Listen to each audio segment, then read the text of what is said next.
Good morning, students. Today I will discuss remaining part of chapter 10. आओ मिलकर बचाएं। तो थर्ड काव्यांश है, नाचने के लिए खुला आंगन, गाने के लिए गीत, हंसने के लिए थोड़ी सी खिलखिलाहट, रोने के लिए मुट्ठी भर एकांत, बच्चों के लिए मैदान, पशुओं के लिए हरी भरी घास, बूढ़ों के लिए पहाड़ों की शांति। तो यहाँ पर एकांत मतलब शांत स्थान, खिलखिलाहट मतलब मुस्कुराहट।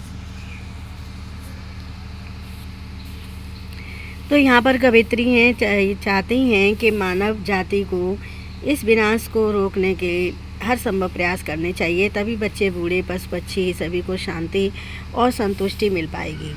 कवित्री मानव जाति से आग्रह करती हैं कि हम मिलजुल कर ऐसी कोशिशें करें कि सिमटती जा रही इस धरती में प्रत्येक मनुष्य को नाचने के लिए, अपनी खुशियों की अभिव्यक्ति के लिए आंगन मिल सके, खुशियों को व्यक्त करने के लिए आंगन मिल सके। हम उन गीतों को बचा पाएँ जो खुशी के समय हमारे मुख से फूट पड़ते हैं।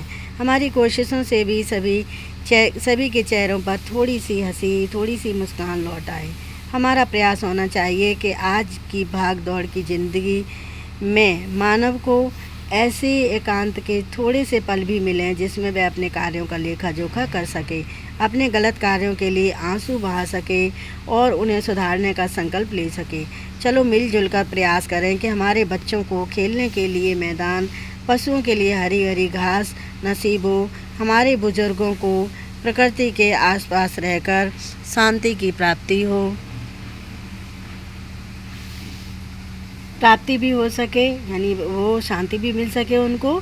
और कवित्री आज के वातावरण पर चिंता प्रकट करती हुई कहती है कि जहाँ प्रकृति के विनाश के कारण बच्चों, बूढ़ों और यहाँ तक कि पशुओं को भी उनके लिए अपेक्षित वस्तुओं की प्राप्ति नहीं होती। अब हम काव्यांश से रिलेटेड कुछ क्वेश्चन पूछते हैं।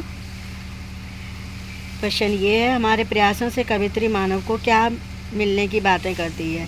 तो कवित्री का कहना है कि हमारे प्रयासों से आज की भाग दौड़ भरी ज़िंदगी में मानव को ऐसे एकांत के थोड़े से पल भी मिलें जिनमें वह अपने कार्यों का लेखा जोखा कर सके। कवित्री ने किस प्रकार की चिंता व्यक्त की है। कवित्री ने आज के वातावरण पर चिंता व्यक्त की है। अगला प्रश्न है, कवित्री किन गलत कार्यों को सुधारने का संकल्प लेने की बात करती है। तो उत्तर है, कवित्री लोगों के गलत कार्यों के लिए आंसू बहाने और उन्हें सुधारने का संकल्प लेने की बात करती है। अगला प्रश्न है,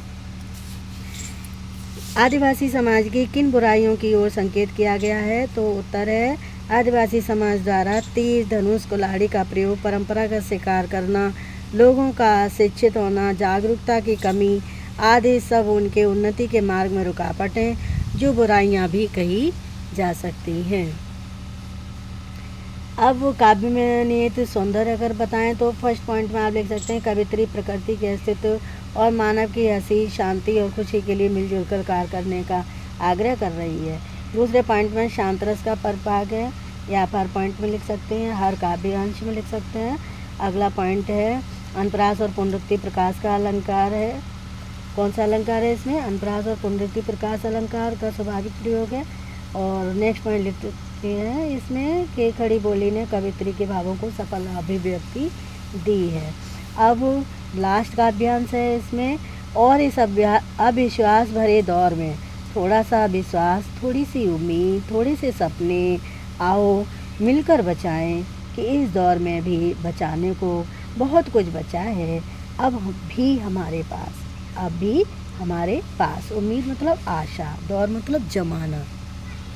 तो इसमें कवित्री बता रही हैं कि प्रकृति के विनाश के कारण विस्थापित हो रही आदिवासी सभ्यता के प्रति चिंतित हैं वे, और आदिवासी समाज का विश्वास और उनकी आशा धूमिल पड़ती जा रही है।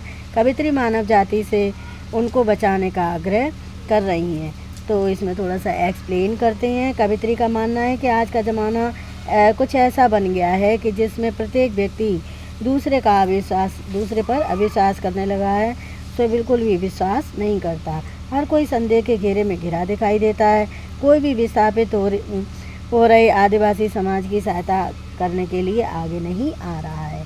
इसका मुख्य कारण क्या है, आज के युग में फैली संदेह और अविश्वास की भावना। कवित्री आग्रह करती है कि चलो हम सब मिलकर प्रयास करें और मिटते हुए विश्वास को बचा लें।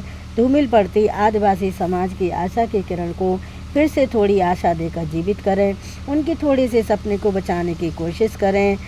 हम सब अपने प्रयासों से उनके मिटते अस्तित्व को बचा सकते हैं। आज प्रकृति का विनाश हो रहा है, जिससे आदिवासी जातियां विस्थापन के कगार पर पहुंच चुकी हैं। हम अपनी कोशिशों से इस विनाश को रोक सकते हैं। आज के युग में भी हम निश्चिंत होकर नहीं बैठ सकते, क्योंकि आज भी ऐसा बहुत कुछ है जिसे हमें बचाना है। विनाश की ओर बढ़ती हमारी संपदा को हमारे प्रयासों की आवश्यकता है। चलो मिलकर कोशिश करें और अपनी प्राकृतिक संपदा और समाज को बचा लें। तो इसमें फर्स्ट क्वेश्चन है काव्यांश से रिलेटेड। फर्स्ट क्वेश्चन ये है कि आज मानव का दूसरे मानव की सहायता न करने का मुख्य कारण क्या है? तो उत्तर है, आज के युग में प्रत्येक व्यक्ति संदेह के घेरे में घिरा दिखाई देता है, जिससे प्रत्येक व्यक्ति दूसरे पर अविश्वास करने लगा। यही कारण है कि एक मानव दूसरे मानव की सहायता नहीं करता। दूसरा प्रश्न है, आज के युग के बारे में कवित्री कौन से विचार रखती हैं? तो उत्तर है, कवित्री का ये मानना है कि आज का युग ऐसा बन गया है जिसमें प्रत्येक व्यक्ति दूसरे पर विश्वास करने लगा है। हर कोई संदेह के घेरे में दिखने लगा है। अगला प्रश्न है कि प्रकृति के विनाश के कारण कौन विस्थापन के कगार पर पहुंच गया है? तो उत्तर है, आदिवासी जातियां। अगला प्रश्न है, कवित्री किसे और कैसे बचाने की बात करती हैं? तो उत्तर है, कवित्री प्राकृतिक संपदा और समाज को व्यक्ति के प्रयासों द्वारा बचाना चाहती हैं। और काव्यांश में निहित काव्य सौंदर्य की बात करें तो फर्स्ट पॉइंट में आप देख सकते हैं कवित्री के मन की चिंता व्यक्त हुई है। दूसरा पॉइंट, कवित्री ने मनुष्य को चेताया है कि उसे अपने पास उपलब्ध वस्तुओं को बचाने की भरसक कोशिश करनी होगी। अगला पॉइंट लिख सकते हैं अनुप्रास अलंकार का स्वाभाविक प्रयोग है। और नेक्स्ट पॉइंट लिख सकते हैं छंदमुक्त कविता है। और नेक्स्ट पॉइंट लिख सकते हैं कवित्री ने यहाँ पाठक को सोचने पर विवश किया है।